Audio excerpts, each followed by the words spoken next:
Dear students of class 12th English Prose, today our topic is The Fellow Traveler written by A.G. Gardner.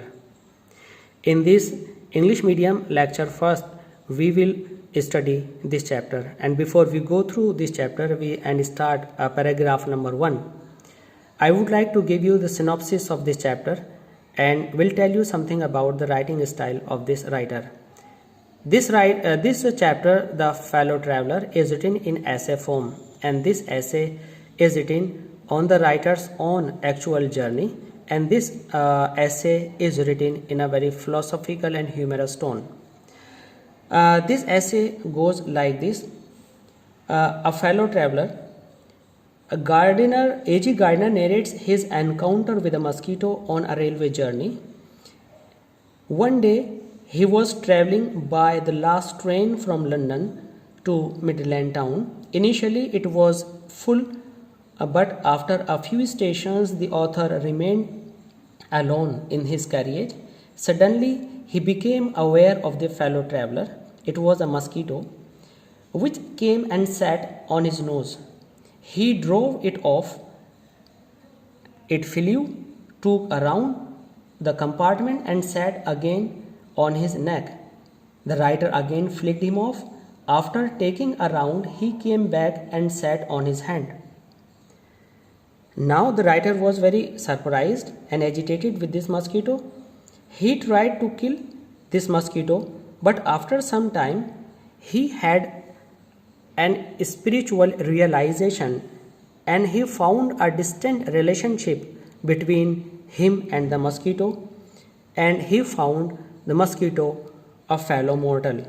He forgave all the misdemeanors and misdeeds of the mosquito and forgave it. In this way, the writer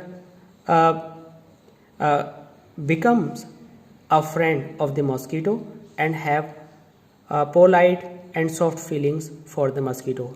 Now let's begin the paragraph number 1. As I have already told you that we give numbers to the paragraph. This is paragraph number 1. That's why I put number 1 here. And other than this, I always give titles to the paragraph so that it may be easy to understand and learn. To save information in mind, to give title to a paragraph is, I think, very essential. In this writer, as this chapter is written in personal experience, that's why I is mentioned here. I means the writer. I do not know which of us got into the carriage first. Here the writer says that he does not know which of us, means whether the mosquito or the writer, entered this carriage. Indeed, I didn't know. He was in the carriage at all for some time. Even the writer was not aware of the presence of the mosquito in that carriage, whether it had been with the writer or not. It was the last train from London to Midland Town, a stopping train. After town, a dash is given.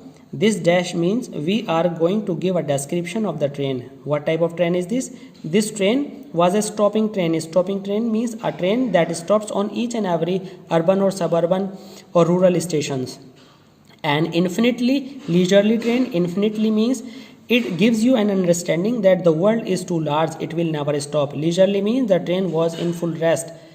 It has no hurry to reach the destination. It means the train was taking too much time to reach the destination.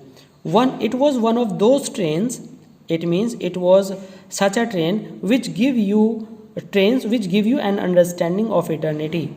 Means this was such a train as was giving you that the world is too large and it will never finish. It means the journey of the train will never finish. But as we stopped at the suburban stations, but the writer says, as the train stops at the suburban means city stations, the travelers began to get down from this. And they got down in ones and twos, means in one number or two.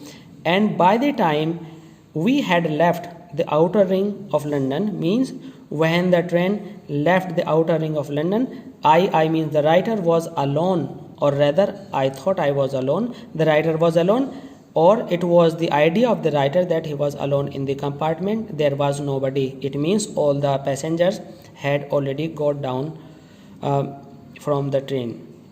Students, we will begin our next stanza in next lecture and we'll continue this chapter. Thanks.